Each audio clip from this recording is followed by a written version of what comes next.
លោកគ្រូលោកអ្នកគ្រូទាំងអស់គ្នាឲ្យដឹងថា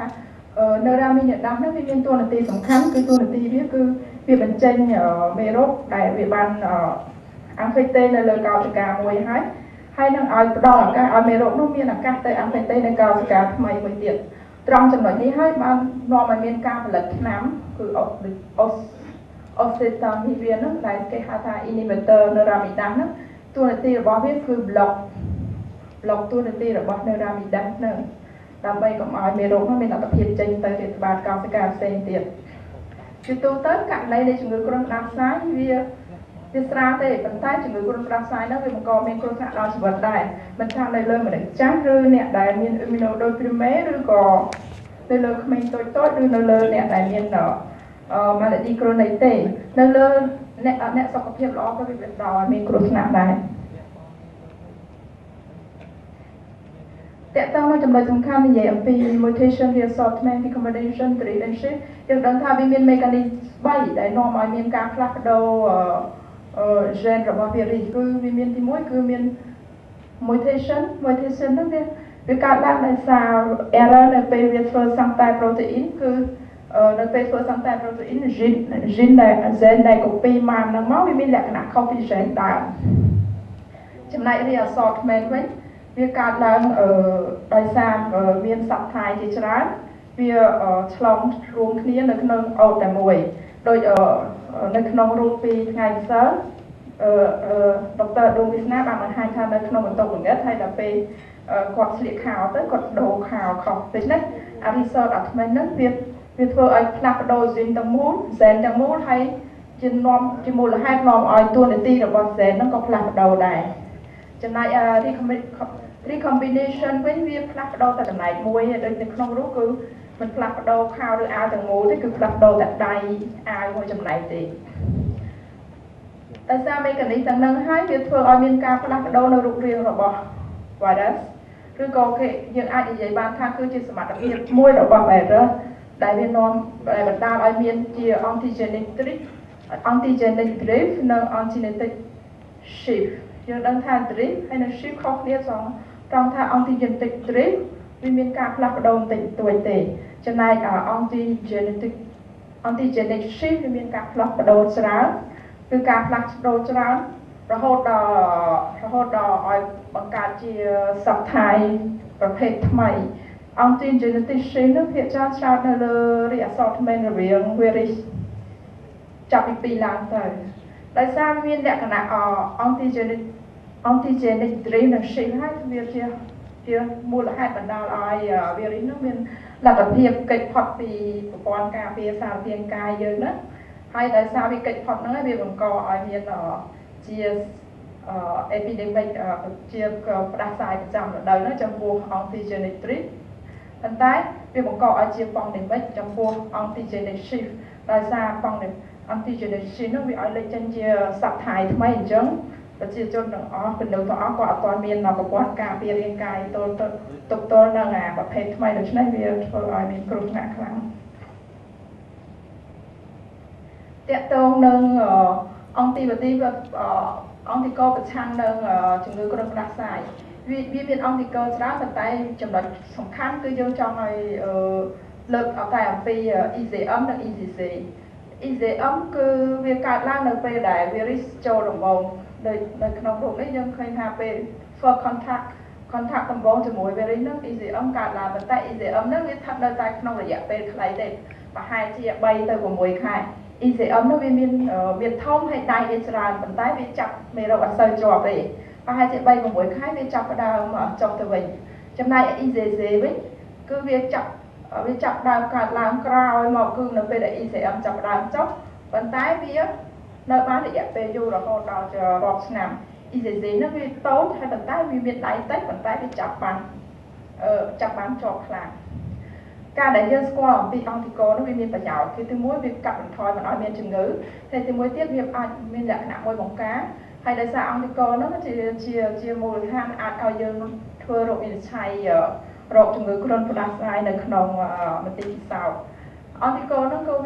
វាមានផលប្រយោជន៍មួយឲ្យមាន crop protection ដែរ crop protection នោះគឺការការពារដែល ចំពោះ virus ដែលចេញមកពី family តែមួយប៉ុន្តែ crop rotation ហ្នឹងគេមិនទាន់បានស្គាល់ច្បាស់ពី mechanism របស់វាទេគេគ្រាន់តែសង្កេតឃើញថានៅក្នុងពេលដែលមាន pandemic 2009ហ្នឹងជាជនដែលគាត់ធ្លាប់ជួបគ្រុនផ្ដាសាយមានលក្ខណៈ pandemic នៅ1918ហ្នឹងគាត់មានលក្ខណៈទុកទល់ហើយនឹងរងគ្រោះតែជាងប្រជាជនដែលគាត់ធ្លាប់ជួប pandemic កាលពីមុនយើងឃើញថាអង្គទីកូហ្នឹងវាមានកើតមានតិចចំពោះនៅមនុស្សចាស់និងអ្នកដែលមានជំងឺរ៉ាំរ៉ៃតកតងនឹងការរករកវិធ្វើការរកវិនិច្ឆ័យនៃជំងឺគ្រុនផ្ដាសាយនៅក្នុងមន្ទីរពិសោធន៍យើងឃើញថាវាមានដូចលោកហ្វាមសៀងសារ៉េតគាត់បានបង្ហាញពីតិចនិចដែលរកមេរោគជំងឺគ្រុនផ្ដាសាយយើងឃើញថាមានតេស្តច្រើនមានតេស្ត direct និងតេស្ត indirect តេស្ត direct មានដូចជាreal time PCR តេស្ត indirect ដូចជាimmigration HIA តេស្តអេលីហ្សាជាដើមហើយឬក៏វាមិនចំសំទោសខ្ញុំមិនសូវស្គាល់តែច្បាស់វាមានជាតេស្តអេលីហ្សាតេស្ត immunofluorescence direct ហើយតេស្តទាំងនោះគឺយើងអាចប្រើជាបន្តបន្ទាប់ប៉ុន្តែតេស្តនីមួយៗវាមាន sensitivity និង specificity វាខុសៗគ្នាប៉ុន្តែដើម្បីឲ្យវាមានប្រសិទ្ធភាពក្នុងការរករកមេរោគជំងឺគ្រុនផ្ដាសាយយើងត្រូវស្គាល់ឲ្យច្បាស់ពីរយៈពេលដែលយើងធ្វើបន្លែហ្មងហ្នឹងឧទាហរណ៍យើងកុំយកឲ្យឆ្ងាយលើពី4ថ្ងៃបន្ទាប់ពីការចាប់ផ្ដើមរោគសញ្ញាដំបូងដូច្នេះដើម្បីឲ្យមានរោគវិស័យបានល្អយើងត្រូវដឹងពីស្គាល់ពីបន្លែហ្មងរបស់ច្បាស់ហើយយើងត្រូវកត់ត្រាបានច្បាស់លាស់ពីពេលវេលាចាប់ពីពេលយើងយក sample ដល់នឹងថ្ងៃដែលចេញរោគសញ្ញាហើយយើងត្រូវមានបញ្ហាចម្ងល់អីយើងអាចសួរតាក់ទងទៅនឹងផ្នែកមន្ទីរពិសោធន៍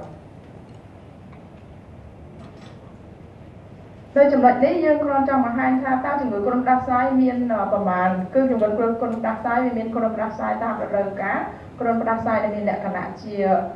ការរាតត្បាតនិងគ្រុនបាក់សីហើយរោគសញ្ញា clinic របស់វាគឺស្តៀងគ្នាទេគឺវាមានចាប់ផ្ដើមពីធម្មតារហូតដល់អាចប៉ះពាល់ដល់ជីវិតជំងឺគ្រុនផ្ដាសាយទាំង3នេះវាខុសគ្នាដោយសារទៅតាមប្រភេទ virus ឧទាហរណ៍ថាបើសិនជាមាន antigenic drive វាបង្កឲ្យមានជាជំងឺគ្រុនផ្ដាសាយតាមរដូវកាលហើយបើសិនជាមាន antigenic shift វាបង្កឲ្យមានជាជំងឺគ្រុនផ្ដាសាយមានលក្ខណៈ pandemic រាតត្បាតហើយបើសិនជាគ្រុនផ្ដាសាយបាក់សីគឺវាឆ្លងពីបាក់សីទៅលើមនុស្សផ្ទាល់ចំណែកឯpandemic នេះវាមានការរាតត្បាតខ្លាំងឆ្លងពីមនុស្សទៅមនុស្សចំណែកឯពីគ្រុនផ្ដាសាយបាក់សីគេវាឆ្លងពីបាក់សីទៅមនុស្សចំណែកពីមនុស្សទៅមនុស្សវាគេមិនទាន់ដឹងច្បាស់ទេហើយវាតាក់ទងនឹងប្រវត្តិដែលទីកន្លែងដែលធ្លាប់ឆ្លងហើយនឹងកត្តាភូមិសាស្ត្រកត្តាដែល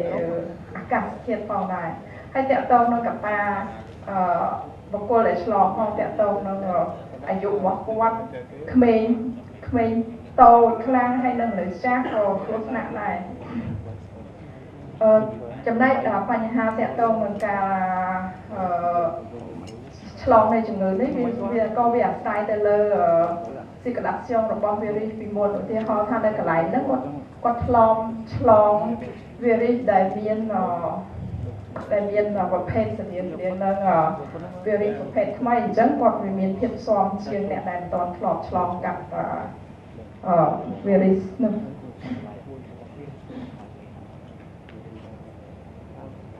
ដូចនេះយើងចង់បង្ហាញពីអ្វីទៅជាជំងឺគ្រុនផ្ដាសាយប្រចាំរដូវយើងឃើញថាជំងឺគ្រុនផ្ដាសាយប្រចាំរដូវគឺវាមិនមែនសុទ្ធតែយើងគិតថាធម្មតាវាស្រាលទេវាក៏ជាបញ្ហាវាក៏មិនមានតែចំពោះនៅលើប្រទេសដែលជាអ្នកមានប្រទេសឧស្សាហកម្មទេវាក៏នៅប្រទេសដែលកំពុងអភិវឌ្ឍដែរហើយវាបង្កឲ្យមានបញ្ហាផ្នែកសុខភាពហើយនឹង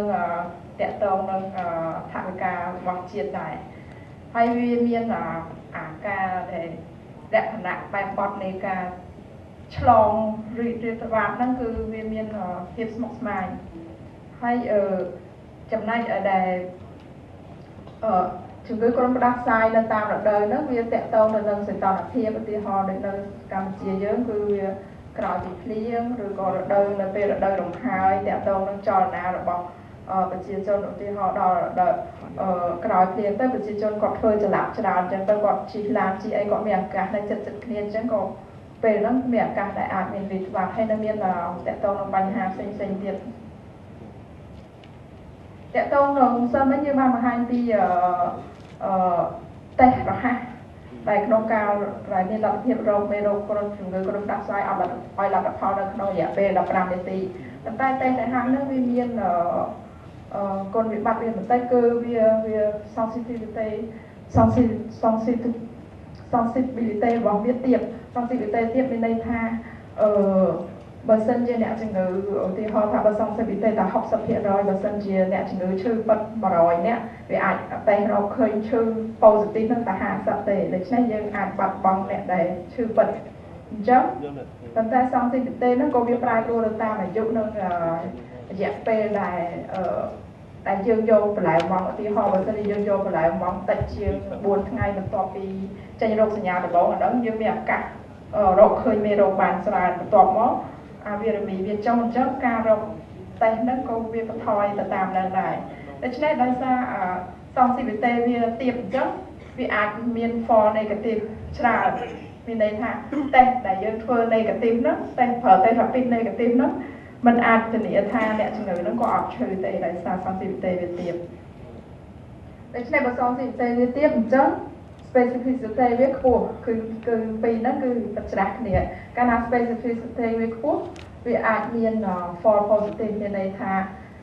អ្នកដែលធ្វើ test positive ចឹងទៅมันអាចมันប្រកបថាឈឺទេគាត់អាចមិនឈឺអញ្ចឹងចំណែក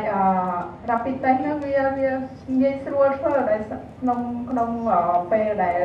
មានការរៀបច្បាប់ផ្សេងៗគឺយើងអាចធ្វើនៅក្រែអ្នកជំងឺឬធ្វើនៅកន្លែងណាក៏បានដែរវាមានការស្រួលទុកដាក់គឺមិន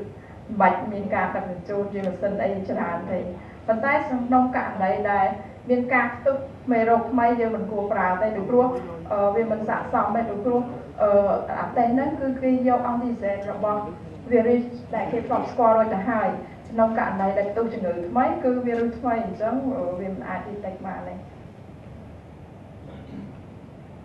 កតងនឹងការព្យាបាលនៃជំងឺគ្រុនផ្ដាសាយហ្នឹងវាមានការណែនាំថាឲ្យការសំណូមពរឲ្យប្រើពួកអូសេតាមីវីហ្នឹងដូចយើងបានរំលឹកមិញគឺ neuraminidase inhibitor វាប្លុកមិនឲ្យមេរោគចេញពីកោសិកាបានគឺនៅក្នុងករណីជំងឺគ្រុនផ្ដាសាយតាមរដូវកាលតួនាទីរបស់វាគេបានបង្ហាញថាវាបន្ថយរយៈពេលដែលចេញរោគសញ្ញានៃជំងឺគ្រុនផ្ដាសាយឧទាហរណ៍ត្រូវឈឺ7ថ្ងៃអញ្ចឹងវាឈឺបានរោគសញ្ញាហ្នឹងវាបានថយដល់3ថ្ងៃតបមកទៀតវាកាត់បន្ថយផលវិបាកធ្ងន់ធ្ងរឧទាហរណ៍ថាត្រូវឈឺធ្ងន់វាត្រឡប់មកជាស្រាលវិញនៅក្នុងករណីគ្រុនផ្ដាសាយវិញវាមាន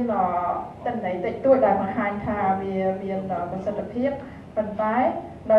តន័យខ្លះវាបង្ហាញពីផលល្អរបស់វាគឺថាដូចគេថាក្នុងករណីប្រើអូសេតាមីវីនកាន់តែច្រើនអត្រាដែលស្លាប់ហ្នឹងគឺវាចុះថយគឺ correlation វាឆ្លាស់គ្នាចំណែកនៅក្នុងជំងឺគ្រុនផ្ដាសាយដែលមានលក្ខណៈរាតត្បាតវិញ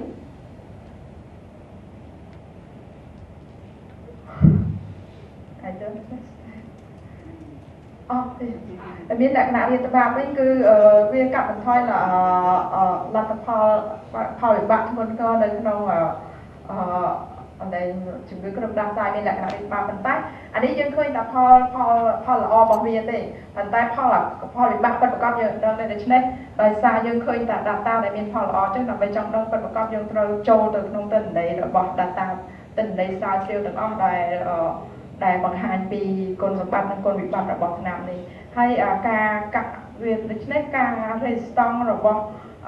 ជាមួយអូសាទីមីវីហ្នឹងក៏វាកើតឡើងដែរតកតងនឹងការប្រើ steroid និង antibiotic គេសង្កេតឃើញថាវាមិនជាមានប្រសិទ្ធភាពខ្លាំងនៅក្នុងករណីហ្នឹងទេត